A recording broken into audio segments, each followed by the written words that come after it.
2 సంవత్సరాల క్రితం దాదాపు మార్చిలో అనుకుంటాను గౌరవ ముఖ్యమంత్రి గారిని ఆయన జైల్లో పెట్టినప్పుడు అది ఎలాంటి పరిస్థితులు ఉన్నాయో మీ అందరికీ తెలుసు. ఆ రోజున ఏ ఒక్కరు కూడా రోడ్ల మీదకి వచ్చే పరిస్థితి లేదు.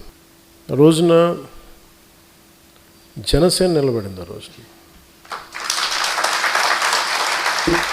ఎలాంటి నిలబడ్డారంటే ఇక్కడున్న ఆడపడుచులను చూస్తూ ఉంటే శివంగుల్లో కొట్లాడారు. యూత్ అయితే యువకులు అయితే రోడ్ల మీదకి వచ్చి కొట్లాడారు.